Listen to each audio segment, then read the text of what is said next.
وقالت اليهود يد الله مغلولة غلت أيديهم ولعنوا بما قالوا بل يداه مبسوطتان ينفق كيف يشاء ولا يزيدن كثيرا منهم ما أنزل إليك من ربك طغيانا وكفرا وألقينا بينهم العداوة والبغضاء إلى يوم القيامة كلما أوقدوا نارا للحرب أطفأها الله ويسعون في الأرض فسادا والله لا يحب المفسدين ولو أن أهل الكتاب آمنوا واتقوا لكفرنا عنهم سيئاتهم ولأدخلناهم جنات النعيم ولو أنهم أقاموا التوراة والإنجيل وما أنزل إليهم من ربهم لأكلوا من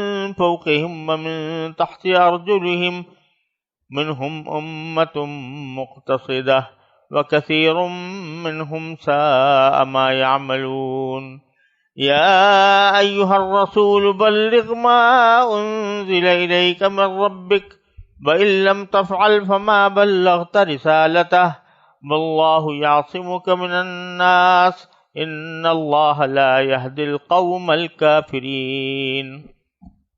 یہ سورہ مائدہ کی آیت نمبر 64 سے آیت نمبر 67 تک میں نے تلاوت کی ہے۔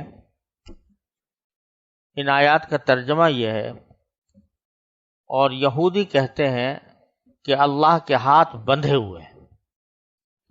ہاتھ تو خود ان کے بندھے ہوئے ہیں، اور جو بات انہوں نے کہی ہے اس کی وجہ سے ان پر لعنت الگ پڑی ہے، ورنہ اللہ کے دونوں ہاتھ پوری طرح کشادہ ہیں، وہ جس طرح چاہتا ہے خرچ کرتا ہے۔ اور اے پیغمبر، جو وحی تم پر نازل کی گئی ہے وہ ان میں سے بہت سو کی سرکشی اور کفر میں مزید اضافہ کر کے رہے گی، اور ہم نے ان کے درمیان قیامت کے دن تک کے لیے عداوت اور بغض پیدا کر دیا ہے۔ جب کبھی یہ جنگ کی آگ بھڑکاتے ہیں اللہ اس کو بجھا دیتا ہے، اور یہ زمین میں فساد مچاتے پھرتے ہیں، جبکہ اللہ فساد مچانے والوں کو پسند نہیں کرتا۔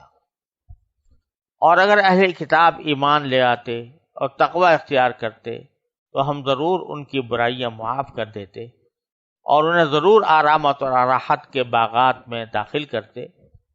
اور اگر وہ تورات اور انجیل اور جو کتاب ان کے پاس ان کے رب کی طرف سے بھیجی گئی ہے یعنی قرآن، اس کی ٹھیک ٹھیک پابندی کرتے تو وہ اپنے اوپر اور اپنے پاؤں کے نیچے ہر طرف سے اللہ کا رزق کھاتے۔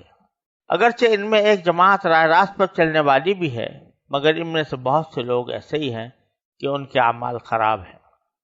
اے رسول، جو کچھ تمہارے رب کی طرف سے تم پر نازل کیا گیا ہے اس کی تبلیغ کرو، اور اگر ایسا نہیں کرو گے تو اس کا مطلب یہ ہوگا کہ تم نے اللہ کا پیغام نہیں پہنچایا، اور اللہ تمہیں لوگوں کی سازشوں سے بچائے گا۔ یقین رکھو کہ اللہ کافر لوگوں کو ہدایت نہیں دیتا۔ پیچھے جو فرمایا گیا تھا کہ تم یہود و نصارہ کو اپنا حلیف یعنی دوست ایسا نہ بناؤ کہ تمہارے ان کے مقصد زندگی ایک ہو جائے، تو اسی کی وضاحت یہ آ رہی ہے کہ ان کا مقصد زندگی کچھ اور ہے اور تمہارا مقصد زندگی کچھ اور ہے۔ ان کے خیالات کچھ اور ہیں، تمہارے خیالات کچھ اور ہیں۔ تو اسی میں ایک واقعہ یہ پیش آیا تھا کہ اللہ تعالیٰ نے مدینے کے لوگوں کو، یہودیوں کو کبھی کافی مالدار بنایا تھا، اور یہ لوگ مال و دولت کے ساتھ یہ معاملہ کرتے تھے کہ اہل مدینہ کو جب ضرورت پیش آتی تو ان کو سود پر قرضے دیا کرتے تھے۔ جب رسول کریم صلی اللہ علیہ وسلم تشریف لائے اور آپ کی دعوت ان کو پہنچی تو ان ظالموں نے اپنی قومی چوزراہٹ اور اپنی جاہل رسوم سے حاصل ہونے والے نذرانوں کی خاطر اس دعوت سے روگردانی کی اور رسول اللہ صلی اللہ علیہ وسلم کی مخالفت کی۔ اس کی سزا کے طور پر اللہ تبارک و تعالیٰ نے ان پر دنیاوی بھی تنگی کر دی، یعنی جتنے مالدار پہلے تھے اب اتنے مالدار نہ رہے، کچھ تنگ دست ہو گئے۔ ایک تو بے برکتی تھی کفر کی، رسول کریم صلی اللہ علیہ وسلم کے ساتھ دشمنی کی اور آپ کے حکام کو نہ ماننے کی، اور دوسری طرف یہ بات بھی تھی کہ مسلمانوں نے اب ان سے سود پر قرضہ لینا چھوڑ دیا تھا، تو ان کا جو ایک بڑا ذریعہ آمدنی ہے وہ رک گیا تھا، تو کچھ تنگ دستی آ گئی۔ تو جس ایک یہودی پر یا جن یہودیوں پر تنگ دستی آئی تھی، ان میں سے کسی نے یہ کہا کہ ید اللہ مغلولہ، والعیاذ باللہ، کہ اللہ کے ہاتھ تو بندھے ہوئے ہیں، کہ اللہ کے ہاتھ جو ہیں وہ بندھے ہوئے ہیں، وہ ہمیں کچھ نہیں دے رہا یا ہمیں کمی کر کے دے رہا ہے۔ اب یہ عجیب بات معلوم ہوتی ہے کہ سوال ہی یعنی ذہن میں پیدا ہوتا ہے کہ یہودی بھی اللہ تعالیٰ پر ایمان تو رکھتے تھے، چاہے کتنے بھی بدعمل ہوں لیکن ایمان تو رکھتے تھے، اور اس ایمان کا تقاضا یہ ہے کہ اس قسم کے کلمات کسی بھی ایسے شخص سے جو کہ اللہ تعالیٰ پر ایمان رکھتا ہو بہت بعید معلوم ہوتے ہیں کہ وہ یہ کہے کہ اللہ کے ہاتھ بندھے ہوئے ہیں، یا اللہ جو ہے بخیل ہے، کنجوس ہے، والعیاذ باللہ، تو یہ بات بڑی بعید معلوم ہوتی ہے۔ لیکن اصل میں یہودیوں کے ہاں اللہ تبارک و تعالیٰ کا جو تصور ہے اس کے لحاظ سے یہ کچھ بعید نہیں ہے کہ انہوں نے یہ بات کہہ دی، کیونکہ ان کے ہاں ان کے قول کے مطابق، یہودیوں کے عقیدے کے مطابق، اللہ تعالیٰ ایک جسم ہے۔ اللہ تبارک و تعالیٰ کو کبھی غلط فہمی بھی ہو جاتی ہے، اللہ تعالیٰ کو کبھی اپنی رائے سے رجوع بھی کرنا پڑتا ہے، اللہ تبارک و تعالیٰ جو ہے وہ کبھی ہنستا بھی ہے، روتا بھی ہے، اپنے کیے پر پشیمان ہو کر روتا بھی ہے۔ اس قسم کے سارے باتیں ان کے عقائد میں شامل ہیں۔ تو اگر انہیں یہ کہہ دیا ہو کہ اللہ میاں بخیل ہے، کنجوس ہے اور اس کے ہاتھ بندھے ہوئے ہیں، تو کچھ بعید نہیں ہے۔ تو اللہ تبارک و تعالیٰ اسی کے قول کو نقل فرماتے ہیں کہ یہ تو یوں کہہ رہے ہیں کہ اللہ کے ہاتھ بندھے ہوئے ہیں، غلت ایدیہم، اصل میں تو ہاتھ ان کے بندھے ہوئے ہیں، کنجوسی اور بخل تو ان کی صفت ہے، اللہ تعالیٰ کی صفت کیسے ہو سکتی ہے؟ کنجوسی اور بخل تو ان کی صفت ہے کہ ان کے ہاتھ بندھے ہوئے ہیں۔ وَلُعِنُوا بِمَا قَالُوا، ایک طرف تو ہیں کنجوس، اور دوسری طرف جو یہ اس قسم کی باتیں کہہ رہے ہیں ان کی وجہ سے لعنت الگ پڑی ہے ان کے اوپر۔ تو یہ کہنے کے بعد باری تعالیٰ فرماتے ہیں کہ ينفق بل یداہ مبسوطتان، باری تعالیٰ کے ہاتھ تو کشادہ ہیں، پھیلے ہوئے ہیں، یعنی دینے کے لیے لوگوں کو۔ ينفق کیف یشاء، وہ جیسے چاہتا ہے خرچ کرتا ہے۔ اب یہاں ہاتھ باری تعالیٰ کا ذکر کیا گیا، باری تعالیٰ کے ہاتھ پھیلے ہوئے ہیں۔ اب ہاتھ باری تعالیٰ کے کیسے ہوتے ہیں، اس کی کنہ کیا ہے، اس کی حقیقت کیا ہے، اس بحث میں پڑھنے کی ضرورت نہیں۔ یداہ جو قرآن کریم میں جو اللہ تعالیٰ کی مختلف صفات بیان فرمائی گئی ہیں، اس میں بعض اوقات ان کو اعضاء سے تعبیر کیا گیا ہے، جیسے یہاں پر ہاتھ ہے، یا بعض جگہوں پر عین، آنکھ کا تصنع علی عینی فرمایا گیا۔ تو اس قسم کے جو الفاظ آئے ہیں ان کے بارے میں جو صحیح اہل سنت کا مسلک ہے وہ یہ ہے کہ ان الفاظ پر ایمان رکھنا چاہیے کہ یہ صفات ہیں باری تعالیٰ کی۔ ید بھی ایک صفت ہے، ہاتھ بھی ایک صفت ہے، اور عین بھی ایک صفت ہے، لیکن یہ صفات باری تعالیٰ یہ کسی جسم جیسی نہیں ہے، بلکہ اللہ تعالیٰ جسم سے منزہ ہے۔ اب کیا حقیقت ہے اس صفت کی جس کو ید سے تعبیر کیا گیا ہے یا عین سے تعبیر کیا گیا ہے، تو اس کی کیا کنہ ہے، کیا حقیقت ہے، یہ متشابہات میں سے ہے۔ ہم نہیں جان سکتے کہ اس کی کنہ کیا ہے، لہذا سلف صالحین کا معمول یہ رہا ایسے مواقع پر کہ یہ کہتے ہیں کہ جو کچھ آیا ہے قرآن کریم میں ہم اس کو مانتے ہیں، لیکن ہمیں نہیں معلوم کہ وہ اس کی کیفیت کیا ہے، اس کے کنہ کیا ہے۔ تو یہاں پر بھی یہی ہے کہ دو ہاتھ باری تعالیٰ کے پھیلے ہوئے ہیں، یہ اس کی صفت ہے جو پھیلی ہوئی ہے، جود و کرم کی، جود و سخا کی۔ وَلَيَزِيدَنَّ كَثِيرًا مِّنْهُمْ مَا أُنزِلَ إِلَيْكَ مِن رَّبِّكَ طُغْيَانًا وَكُفْرًا۔ اب باری تعالیٰ فرماتے ہیں کہ اس سے بہت زیادہ امیدیں لگانا کوئی ضروری نہیں ہے۔ آپ مسلمانوں سے کہا جا رہا ہے کہ ان سے خاص امید نہ لگائیں کہ کوئی آیت نازل ہوگی تو یہ اس کو سنیں گے تو ان کے دل پر اثر ہوگا اور پھر اس کو اسلام قبول کر لیں گے۔ ان کا معاملہ تو برعکس ہے کہ جب بھی آپ کی طرف اے پیغمبر، جب بھی آپ کی طرف کوئی کلام نازل ہوگا، کوئی وحی نازل ہوگی، تو کیا ہوگا؟ یعنی ما انزل الیک من ربک کے معنی ہے کوئی بھی کلام جو نازل ہو آپ کے اوپر آپ کے پروردگار کی طرف سے، تو کیا ہوگا اس کا؟ وَلَيَزِيدَنَّ كَثِيرًا مِّنْهُمْ طُغْيَانًا وَكُفْرًا، کہ اس کے نازل ہونے سے ان کے سرکشی میں اور کفر میں مزید اضافہ ہو۔ ایک مزید اضافہ ہونے کی ایک وجہ تو یہ ہے کہ پہلے 10 آیتوں کا انکار کرتے تھے، اب 12 کا کریں گے۔ جب 10 کے بجائے 12 ہو گئیں، آیتیں نازل ہو گئیں، تو پہلے 10 کا انکار کرتے تھے، اب 12 کا کریں گے، تو گویا کفر میں اضافہ ہو گیا۔ اور دوسرا اضافہ یہ کہ جتنی مرتبہ آیت نازل ہوگی ان کی حسد کی آگ اور بڑھ گئی، کیونکہ آیات قرآنیہ جب آتی ہیں تو اپنے ساتھ جو بلاغت لے کر آتی ہیں، جو مفاہیم لے کر آتی ہیں، جو مضامین لے کر آتی ہیں، وہ اتنے اعلیٰ اور عرفہ ہوتے ہیں کہ ان کے دل میں حسد کی آگ اور بڑھتی ہے کہ یہ مسلمانوں پر کیوں نازل ہو رہا ہے، لہٰذا ان کی سرکشی میں بھی اضافہ ہوتا ہے اور ان کے کفر میں بھی اضافہ ہوتا ہے۔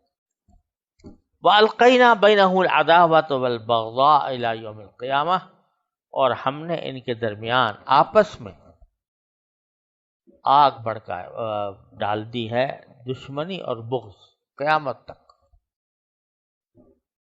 اس میں یہ بھی مقصود ہو سکتا ہے کہ یہ اہل کتاب اور جو بھی ہیں عیسائی اور نصرانی، ان دونوں کے درمیان آپس میں عداوت ڈال دی ہے، باوجود کہ یہ تورات پر دونوں متفق ہیں، لیکن اس کے باوجود ان کے درمیان بغض اور عداوت پھیلی ہوئی ہے۔ اور اس سے مراد یہود بھی ہو سکتے ہیں، جو مدینہ منورہ کے اندر جو یہود رہتے تھے ان کے بہت سے فرقے تھے، تو اس فرقہ بندی کی وجہ سے ان کے درمیان عداوت اور بغض تھا۔ وَيَسْعَوْا كُلَّمَا أَوْقَدُوا نَارًا لِلْحَرْبِ أَطْفَأَهَا اللَّهُ، جب بھی یہ جنگ کی آگ بھڑکانا چاہتے ہیں تو اللہ تعالیٰ اس کو بجھا دیتا ہے۔ یہ ان کی ان سازشوں کا ذکر ہے یہودیوں کی، جو وہ رسول کریم صلی اللہ علیہ وسلم اور صحابہ کرام کے ساتھ جنگ کرنے کی جنگ کرنے کی جو اسکیمیں بناتے تھے ان کی طرف اشارہ ہے۔ ایک تو یہ ہوا کہ کعب بن اشرف جو یہودیوں کا سردار تھا، وہ جا کر ابو جہل وغیرہ سے ملا اور کہا کہ یہ آ گئے ہیں ہمارے پاس، لیکن ایسا کرتے ہیں کہ ہم آپس میں مل کر ان کے اوپر حملہ کرتے ہیں، آپ بھی ہمارے ساتھ شامل ہو جاؤ، ہم اندر سے ان کے خلاف کارروائی کریں گے، آپ باہر سے آ جاؤ۔ یہ تجویز پیش کی۔ اسی طریقے سے متعدد مواقع پر نبی کریم صلی اللہ علیہ وسلم کے خلاف سازشیں تیار کی۔ ایک مرتبہ رسول کریم صلی اللہ علیہ وسلم ان کے ہاں گئے، بنو قریظہ بنو نذیر کے درمیان کچھ مسئلہ تھا، اس کو سلجھانے کے لیے، صلح کرانے کے لیے انہوں نے پیچھے سے ایک آدمی بٹھا دیا کہ جب نبی کریم صلی اللہ علیہ وسلم یہاں پر تشریف فرما ہوں گے تو اوپر سے ایک چٹان آپ کے اوپر پھینک دے گا، والعیاذ باللہ، جس سے آپ شہید ہو جائیں گے۔ اللہ تعالیٰ نے حضرت جبرائیل علیہ السلام کو پہلے سے بتا دیا، حضرت السلام نے رسول کریم صلی اللہ علیہ وسلم کو بتا دیا کہ ایسی سازش تیار کی جا رہی ہے، لہٰذا آپ وہاں بیٹھے ہی نہیں اور تشریف لے آئے۔ تو غرض اس طرح متعدد مواقع پر انہوں نے جنگ کی آگ بڑھ کر، غزوہ احزاب کے موقع پر انہوں نے یہود کی مدد کی، اندر سے پیچھے کی طرف سے اندر سے چھرا گھونپنے کی کوشش کی۔ تو ہر طرح سے یہ جنگ کے لیے مختلف طریقے اختیار کرتے ہیں اور چاہتے ہیں کہ جنگ کی آگ بھڑک جائے، لیکن اطفاء اللہ تعالیٰ اس کو بجھا دیتا ہے۔ اس سے معلوم ہوتا ہے کہ جنگ بذات خود کوئی پسندیدہ چیز نہیں ہے۔ بعض مرتبہ لوگ سمجھتے ہیں کہ جہاد یا قتال بذات خود مقصود ہے اور یہ مقاصد زندگی میں شامل ہے، اور جب تک قتال نہ ہو تو اس وقت تک گویا زندگی بیکار ہے۔ تو یہاں سے یہ بات معلوم ہو رہی ہے کہ جنگ بذات خود مقصود نہیں، جنگ آخر میں آتی ہے جب سارے حربے ناکام ہو جائیں، تو پھر اس وقت جنگ کی نوبت آتی ہے اور اس وقت میں مسلمان تلوار اٹھاتا ہے۔ لیکن بذات خود آدمی سمجھے کہ بھائی جنگ بذات خود اچھی چیز ہے، یہ درست نہیں ہے، نہ قرآن کریم کا تقاضا ہے نہ رسول کریم صلی اللہ علیہ وسلم کا تقاضا ہے۔ خود نبی کریم صلی اللہ علیہ وسلم نے غزوہ حدیبیہ کے موقع پر جو کفار مشرکین سے بات کی تو انہوں نے حضور اقدس صلی اللہ علیہ وسلم نے یہ فرمایا قریش سے کہ قد نہکتہم الحرب، کہ قریش کو جنگوں نے کمزور کر دیا، تو اس لیے میں چاہتا ہوں کہ آپ اور ہم امن و سکون کے ساتھ رہیں 10 سال تک، 10 سال تک کے لیے صلح آپ کرنا چاہیے۔ اور بظاہر دیکھنے میں جو شرائط صلح کی طے ہوئی تھیں وہ کمزور تھیں، مسلمانوں کی کمزوری تھی ان میں، لیکن رسول کریم صلی اللہ علیہ وسلم نے اس کو گوارا فرمایا۔ تو معلوم ہوا کہ اصل چیز یا اصل مقصود زندگی لڑائی نہیں ہے۔ کلما عاقدوا نارا للحرب اطفأها اللہ۔ اب باری تعالیٰ فرماتے ہیں کہ اب ہم جو یہ آگ بھڑکانے کی کوشش کرتے ہیں لڑائی کی، وہ تو ہم بجھا دیتے ہیں۔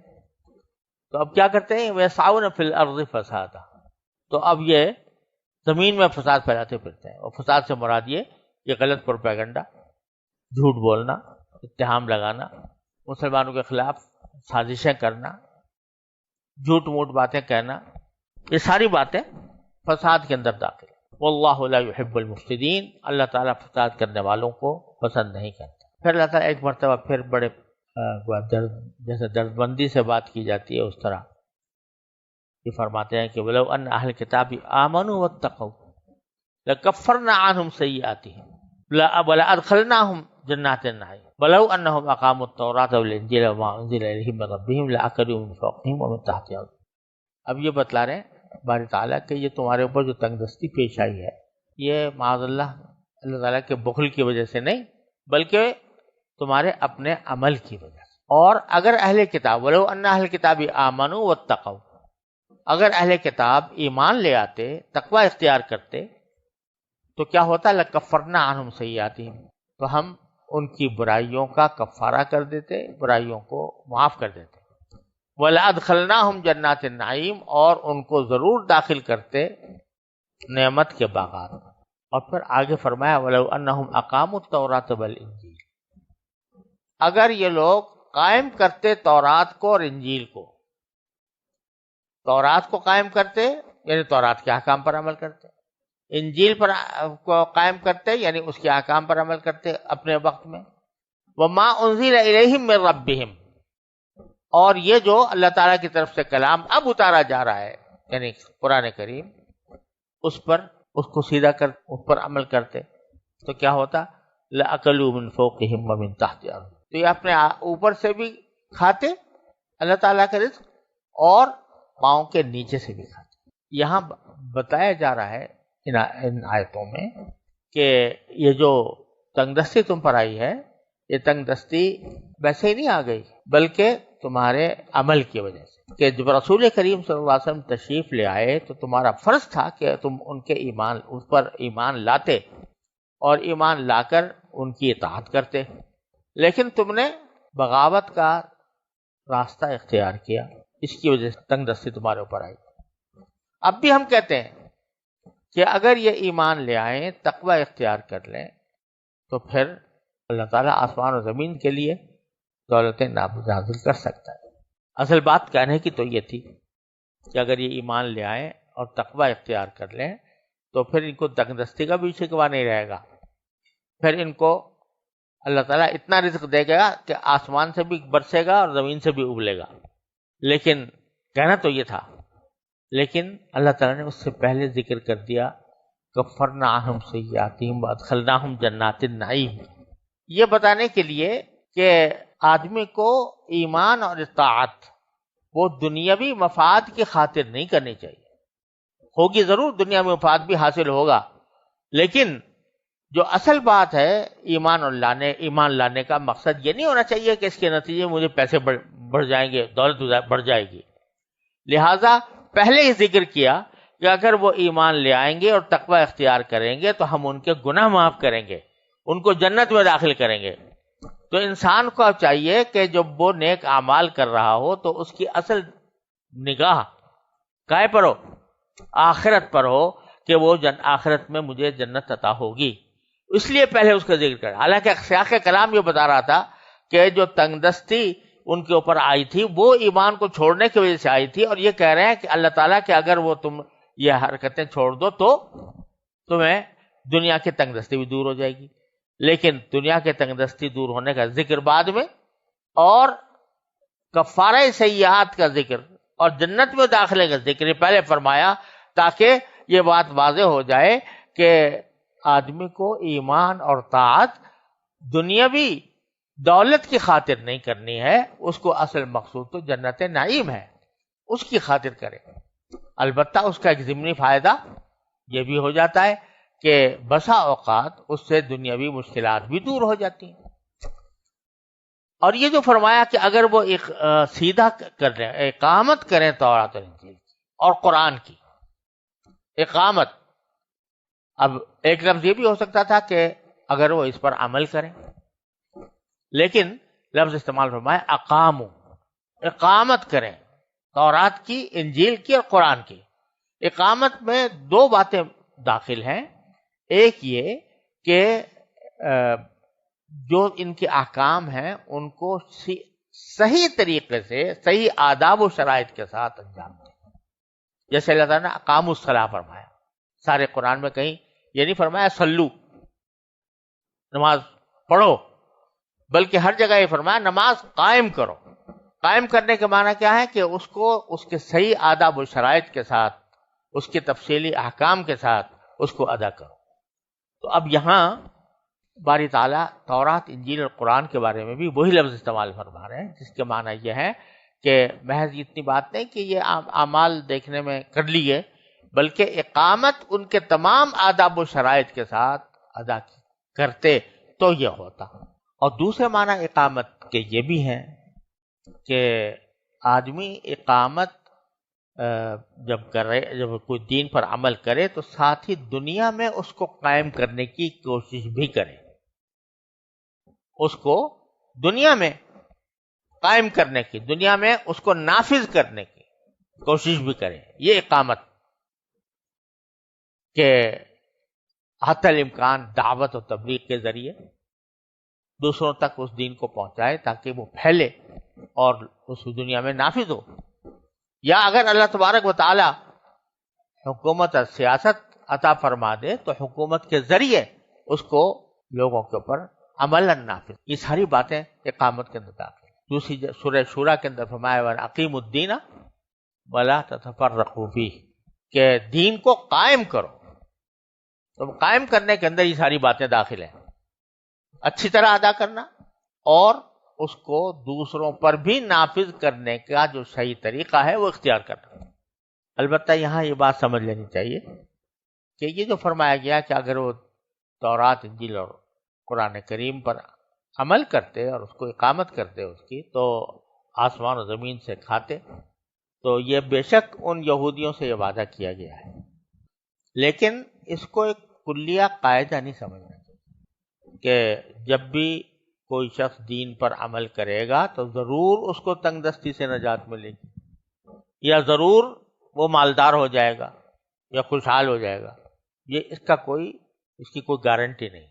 اس وقت کے یہودیوں سے بے شک کہا گیا تھا، لیکن اس کا مطلب یہ نہیں ہے کہ ساری زندگی میں ہر آدمی کے ساتھ یہ وعدہ ہے کہ بھئی تم نماز پڑھو گے تو تمہاری تن دولت میں اضافہ ہوگا، یا دین کے احکام پہ عمل کرو گے تو تمہاری خوشحالی بڑھے گی. یہ کوئی گارنٹی نہیں ہے، اس کے برخلاف بھی ہو سکتا ہے. بعض اوقات انسان دین پر عمل کرنے کی کوشش کرتا ہے تو کچھ تنگی کے ساتھ حالات اس کے پیش آتے ہیں. آپ ذرا دیکھ لیجئے کہ جب نبی کریم صلی اللہ علیہ وسلم نے دعوت کا آغاز فرمایا، صحابہ کرام نے بڑی قربانیاں دے کر دین قبول کیا، لیکن کتنی سختیوں سے گزرے. فاقوں کی نوبت پہنچی اور 13 سال مکہ مکرمہ میں سختی کے گزار کر پھر مدینہ منورہ آئے. تو ضروری نہیں ہے کہ ہر آدمی جو دین، لہذا یہ سوچ کر کوئی دین میں داخل نہ ہو کہ بھئی اس سے میرے پیسے بڑھ جائیں گے، یہ میری خوشحالی میں اضافہ ہو جائے گا. اصل مقصد ہونا چاہیے وہی جیسا میں نے عرض کیا کہ آخرت کی بھلائی، اللہ تعالیٰ کی خوشنودی. ہاں اس سے بسا اوقات ایسا ہوتا ہے کسی گارنٹی کے بغیر کہ اللہ تبارک و تعالیٰ اپنے فضل و کرم سے اس کے رزق میں بھی کشادگی پیدا فرما دیتے ہیں. لہذا اس کو یہ نہیں سمجھنا چاہیے کہ بھئی اللہ تعالیٰ نے قرآن کریم میں تو یہ کہا تھا کہ بھئی اوپر سے بھی رزق ملے گا، تمہیں نیچے سے بھی ملے گا، اور آج ہم نے اسلام قبول کیا تو نہ ہمیں اوپر سے آ رہا ہے نہ نیچے سے آ رہا ہے. تو یہ خیال نہ ہونا چاہیے، کیونکہ یہ قاعدہ کلیہ بیان نہیں کیا جا رہا ان خاص یہودیوں کے بارے میں جو تنگ دستی کا شکار ہو گئے تھے دولت مندی کے بعد اپنی کفر کی وجہ سے. تو ان کو کہا جا رہا ہے کہ آپ اگر لاؤ گے تو اوپر نیچے سے تمہیں کرنا. پھر باری تعالیٰ فرماتے ہیں وَمِنْهُمْ أُمَّةٌ مُقْتَصِدَةٌ، یعنی اہل کتاب جو ہم باتیں کر رہے ہیں تو یہ سارے سارے ایک جیسے نہیں ہیں کہ سب کافر ہوں، بلکہ ان میں سے سیدھے راستے پر رہنے والے لوگ بھی ہیں. یعنی وہ لوگ جو بنی اسرائیل سے تعلق رکھتے تھے، پہلے یہودی تھے یا عیسائی تھے، اور نبی کریم سرور عالم صلی اللہ علیہ وسلم کے ہاتھ پر بیعت کی، یا بیعت نہیں کی تو کم از کم آپ کی تصدیق کی اور آپ پر ایمان لائے اور پھر آپ کی اطاعت کی، یہ سیدھے راستے پر ہیں اگرچہ ہیں بنی اسرائیل سے. وَكَثِيرٌ مِّنْهُمْ سَاءَ مَا يَعْمَلُونَ، لیکن ان میں سے بیشتر لوگ وہ ہیں کہ جو برے کام کرتے آئے ہیں. اور اب اللہ تبارک و تعالیٰ فرماتے ہیں یا ایھا الرسول بلغ ما انزل الیک من ربک. یہ مطلب یہ ہے کہ یہودی تمہارے ساتھ کچھ بھی کرتے ہیں، کوئی سازشیں کریں، کوئی گستاخیاں کریں، لیکن آپ کا کام ان کو سدھارنا، یعنی زبردستی سدھارنا نہیں. آپ کا کام تو یہ ہے کہ آپ تبلیغ کیے جائیں. تو یہ اے رسول بلغ ما انزل الیک من ربک، پہنچا دو وہ بات لوگوں تک، وہ بات کہ جو تمہاری طرف، تمہارے رب کی طرف سے نازل کی. یہاں اصل میں ایک مفعول اور ہونا چاہیے تھا. جب بلغ تبلیغاً کہتے ہیں تو وہ دو مفعولوں کی طرف متعدی ہو. ایک وہ بات جو پہنچائی جا رہی ہے، ایک وہ شخص جس کو پہنچائی جائے. تو یہاں باری تعالیٰ نے بات کا تو ذکر کیا ہے کہ پہنچاؤ، کہ کیا پہنچاؤ؟ ما انزل الیک من ربک، جو تمہارے پاس نازل کی گئی ہے تمہارے پروردگار کی طرف سے، وہ پہنچاؤ. کس کو پہنچاؤ اس کا ذکر نہیں ہے. تو یہ جہاں پر یہ دوسرا مفعول مرفوع محذوف کیا جاتا ہے تو مطلب یہ کہ سب کو پہنچاؤ. جب مفعول ثانی مذکور نہیں تو اس کا مطلب ہے سب لوگ، جن کو بھی پہنچانا ممکن ہو وہ سب. اس سے بھی یہ بات معلوم ہو رہی ہے کہ رسول کریم سرور عالم صلی اللہ علیہ وسلم پوری انسانیت کے لیے پیغمبر بنا کر بھیجے گئے تھے. تمام انسانوں کو پہنچانا آپ کے فرائض منصبے میں داخل تھا. وَإِن لَّمْ تَفْعَلْ فَمَا بَلَّغْتَ رِسَالَتَهُ، اگر آپ نے ایسا نہ کیا، یعنی تبلیغ نہ کی بفرض محال، فَمَا بَلَّغْتَ رِسَالَتَهُ، تو اس کا مطلب یہ ہوگا کہ تم نے اللہ کا پیغام نہیں پہنچایا. ابھی دیکھو بظاہر یہ مبتدا خبر ایک ہی ہو رہے ہیں، موضوع محمول ایک ہو رہے ہیں کہ اگر تم نے تبلیغ نہ کی تو تم نے پیغام نہیں پہنچایا. تو اگر اس کو سادہ لفظوں میں کہیں تو یوں بنے گا کہ اگر تم نے تبلیغ نہیں کی تو تم نے تبلیغ نہیں کی. لیکن یہ ایک پیار ہے اور اس پیار کے انداز میں بات کی جا رہی ہے. اول تو رسول کریم صلی اللہ علیہ وسلم کا تبلیغ نہ فرمانا یہ ناممکن، لیکن فرض محال کے طور پر ایک بات کہی جا رہی ہے کہ اگر تم نے نہ کیا، یہ فرض محال کے طور پر. اب اگر جو فرض محال ہے تو کوئی لمبی چوڑی سزا بیان کرنا یا اس کا کوئی بہت بڑا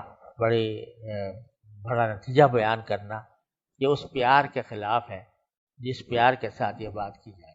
تو اس لیے مطلب یہ ہوا کہ اگر تم نے یہ کام نہ کیا، علم تبلغ نہیں کہا، علم تفعل، اگر نہ کیا تو پھر تم نے پیغام تو نہ پہنچایا، اللہ تبارک و تعالیٰ کا پیغام تو نہ پہنچایا. تو یہ پیار ہے اللہ تبارک و تعالیٰ کی طرف سے ایک فرض محال کے طور پر جو بات کی جا رہی ہے اس کو بھی پیار سے کہا جا رہا ہے، علم تفعل فما بلغت رسالتہ. اور اگر تبلیغ میں تمہیں اندیشہ ہو کہ دشمن لوگ تمہیں نقصان پہنچائیں گے تو واللہ یعصمک من الناس، تو اس کی فکر نہ کرو، اللہ تعالیٰ تمہیں لوگوں سے بچائے گا. کوئی لوگ تمہارے خلاف کارروائیاں کریں، سازشیں کریں، دشمنیاں کریں تو اللہ تعالیٰ بچائے گا. روایات میں آتا ہے کہ جب یہ آیت نازل ہو گئی تھی واللہ یعصمک من الناس، اس سے پہلے صحابہ کرام فرماتے ہیں کہ ہم دشمنوں سے بچاؤ کے لیے کچھ نہ کچھ انتظامات کیا کرتے تھے. اور جب یہ آیت نازل ہو گئی واللہ یعصمک من الناس، رسول کریم صلی اللہ علیہ وسلم کو اللہ نے ذمہ داری لے لی کہ ہم بچائیں گے، تو ہمیں فکر نہ رہی. پھر کہ بھائی اب تو اللہ میاں نے کہہ رہی تھی اب ہمیں زیادہ فکر کرنے کی ضرورت نہیں، ہمیں بہت زیادہ حفاظتی انتظامات کرنے کی ضرورت نہیں. تو یہ بھی ساتھ کتنا زبردست، اس میں کتنا پیار ہے. واللہ یعصمک من الناس، وہ جو ایک فرض محال کی بات کی گئی تھی وہ بھی بڑے پیار سے، اور پھر اللہ تعالیٰ کی طرف سے جو حفاظت کی ذمہ داری لی گئی وہ بھی بڑے پیار سے. واللہ یعصمک من الناس ان اللہ لا یہدی القوم الکافرین. اور ان کی فکر نہ کرو کافروں کی، ان کو اللہ تعالیٰ ہدایت نہیں دیا کرتا، یعنی ان کی سازشیں کامیاب نہیں بنا رہی تمہارے خلاف. تو اس لیے آپ اپنے بے فکری کے ساتھ اپنے تبلیغ کے کام میں لگے.